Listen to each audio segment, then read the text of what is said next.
We find that they're just kind of average. In fact, they may not even be average. They may be below average. I mean, he selected a fisherman to do scholarly things. He selected people that have calluses on their hands to exercise their mind and their spirit. He surrounded himself by some would say that those he surrounded himself with in that inner circle were more social outcasts than anything. I mean, you've got Peter, and he's loudmouth. We hear him a lot, and we hear him more than we see him. And then you've got Matthew, and Matthew is a tax collector. Some folks would have said he's a crook. And when we see him, Judas is part of the group. Judas is an example that no one is outside the grace of God.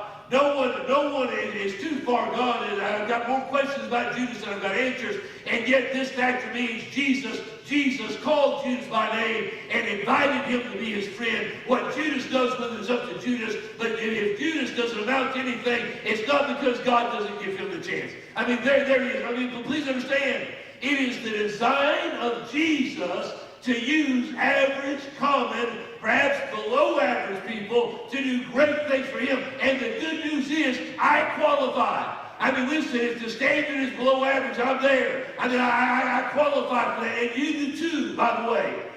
You can do something for that. Look with me if you will. Matthew chapter 6. Not Matthew, Mark, excuse me. Mark, are you there? If you're able to stand for a moment. And I want you to step into the scene with me. Beginning of verse 7.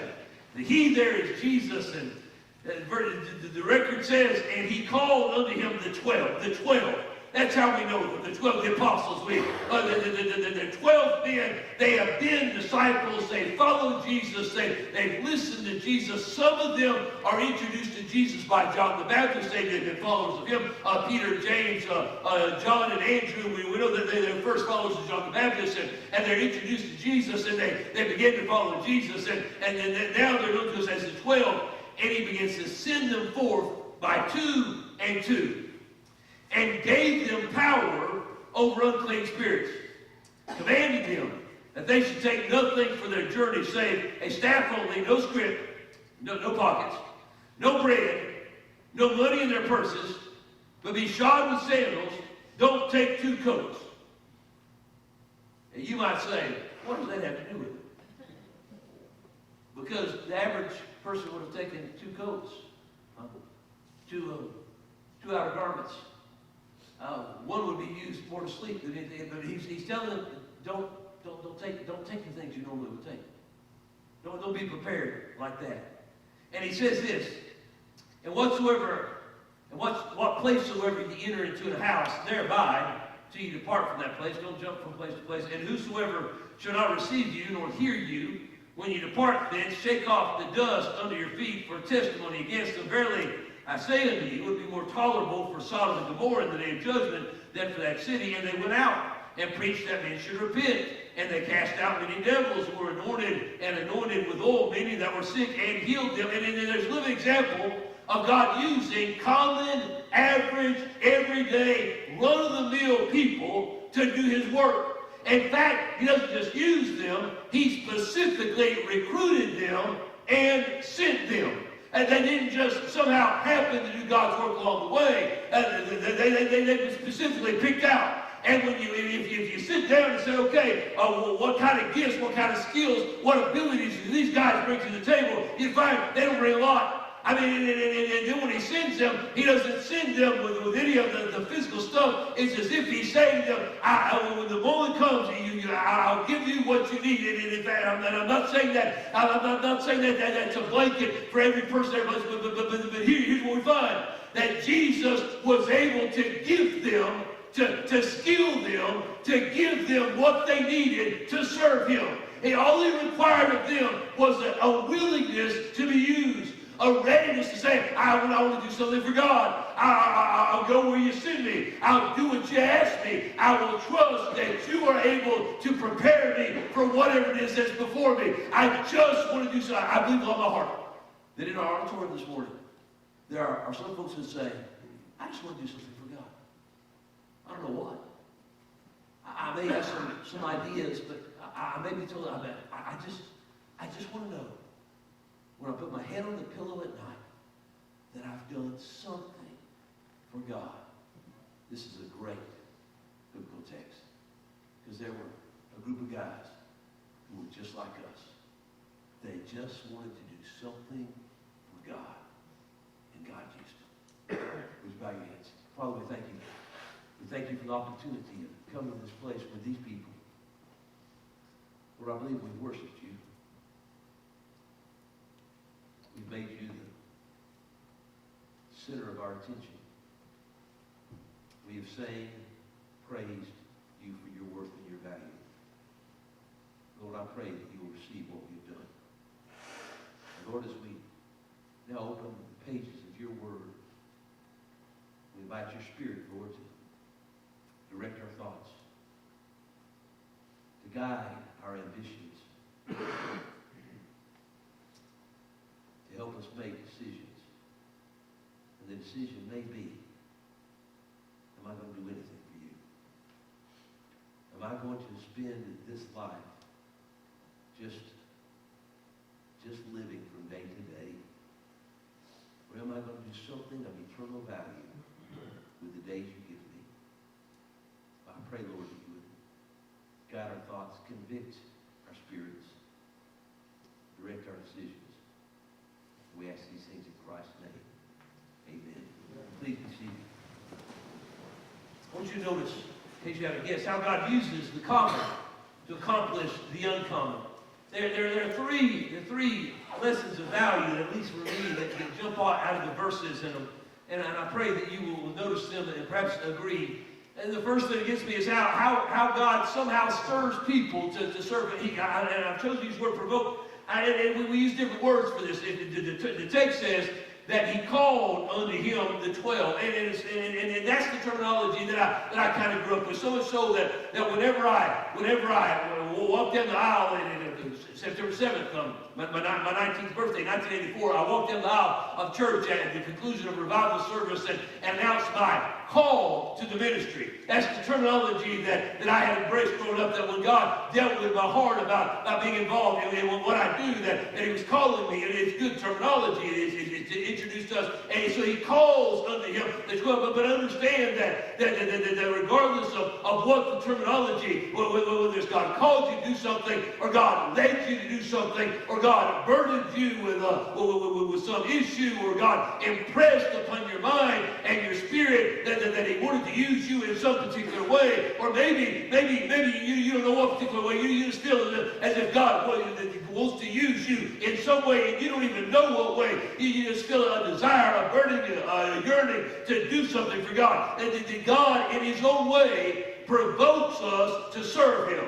He stirs us up to do something for Him. The 12 referred to in our text are literally 12 men that have been called from a larger group as disciples. They're going to be known as apostles, and they could have really little idea about what God was going to do with them. I wonder what they thought.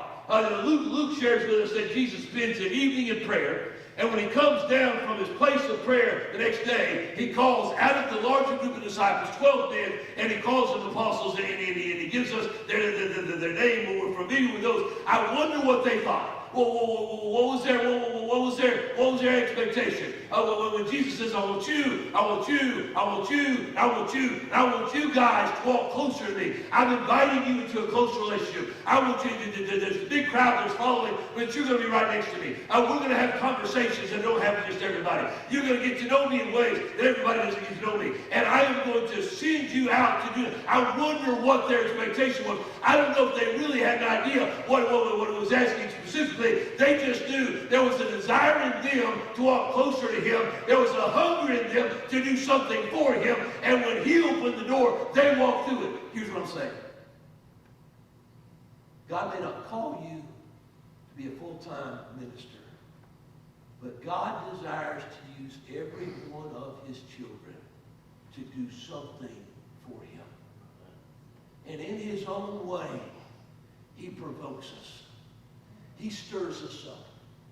He makes us hungry for something more than just the ho-hum. He makes us desire something more than just what we've experienced. Sometimes it's like he pulls back the curtain and gives us a glimpse of what could be. So sometimes he stirs our heart and reminds us there's some gift, there's some talent that we have, and it has value for him to use. Who knows how he stirs people? I know how he's going to move in my life, but I have no idea how he may or how he may not use you to work in your life. But here's what I know. I know that God desires to use every one of his children to do something for him. And by the way, there is no greater thing you could do with your life than to do something for God. Nothing. Nothing is more significant. I mean, consider this. Everything else we do is at best temporary. The greatest works of mankind deteriorate. People come to New York on certain angles, and one of the first views they see is the Statue of Liberty. Ellis Island. Now you understand that they have to clean that thing. You understand that it deteriorates and there's repair work that goes on, and it stands as a monument that is constantly being taken care of, being fixed, because the greatest things we build, they eventually deteriorate. I mean, sometimes the deterioration sets in almost immediately and maintenance begins, because the very best, the majority of what we do on planet Earth is temporary at best. But what we do for God is eternal.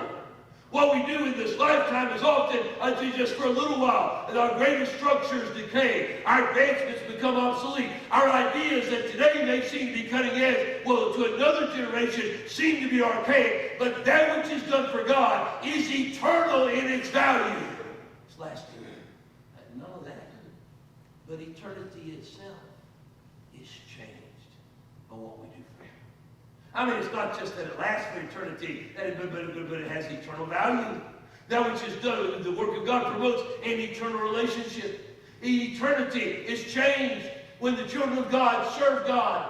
I mean, it literally is altered. I mean, please understand, one day I'm leaving behind everything I've done in this world. But what I've done for Jesus is never left behind. In fact, the Word of God says that those works are going to follow me from this lifetime into his presence one day. I mean, what I've done here in planet Earth, for planet Earth, it's left behind. But what I've done for God, it is eternal, that is lasting forever. There's nothing more significant than what the child of God gets to do for God in a world that is screaming for our attention, that is pulling our strings and directing us. You've got to do this, and you need to do that, and here's what success looks like, and you don't want to be a failure. It looks like that. In the midst of it, somewhere there's a need to step away from all the clamor and say, God, I am more than a temporary being. There's more to me than just the house I live in and the car I drive and the decimal points in my bank account. There's more to this. And there's got to be more to life than this. Lord, one day I'm leaving this world behind, and I don't want to leave everything behind. I want to do something that's lasting. I want to do something for you. I don't know how he may stir you. These 12, he called them. You. I know how he stirred me. I don't know how he may work in your life. I know this. God is able to use folks like us to do things folks like us could envision. He's able to use the average to do above average. The common to do the uncommon. He's able to use earthlings like us to do heavenly work. In fact, if God's not using me, it's not that God can't. It's that I won't. I want you to know something else. Every time I read this, it jumps out at me. So Jesus told these guys, he says, when you go, don't take any money. Don't take any food. Don't take extra clothing. He sent them. And so when I read that, there's a part of my mind that wants to say, God, is that what you're asking me to do? And then I'm reminded, no, that's not what he's asking me to do. He hasn't said, Charlie, I want you to leave your billfold at home. I don't want you to plan. I don't want you to prepare. He told those 12 guys because he knew exactly where they were going. And they didn't know where they were going. He knew where they were going. They just knew they were going somewhere, but he knew exactly where each of them were going to end up. He knew exactly the cities they would enter, the communities they would come to. He knew the people that they would encounter. And what he says to them is, I will take care of you. I will provide everything you need along the way. By the way, that still remains true. I mean, he hasn't asked me to leave my billfold at home like he asked him, but he has reminded me, hey, Charlie, I will give you everything you need to serve me with. Everything you need to serve me, I will provide for you. I will, listen. And then God has asked me to give him nothing that he did not first give to me. Everything I have that really has value in serving him is something he gave me. Something he provided me. Now, part of me would like to say he didn't give me much. Another part of me would say, he gave me a voice. Sometimes a loud voice. He gave me a voice. When I first started pastoring in South Florida, as you get older, you learn a little bit more about yourself. And you see some things that you didn't see perhaps at the beginning.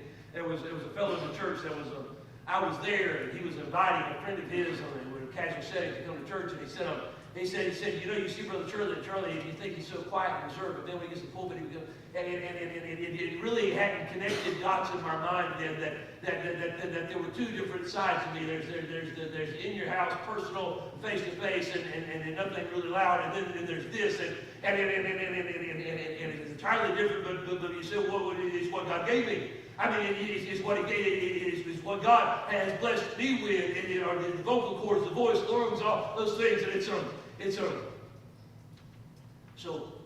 this is my heart rate.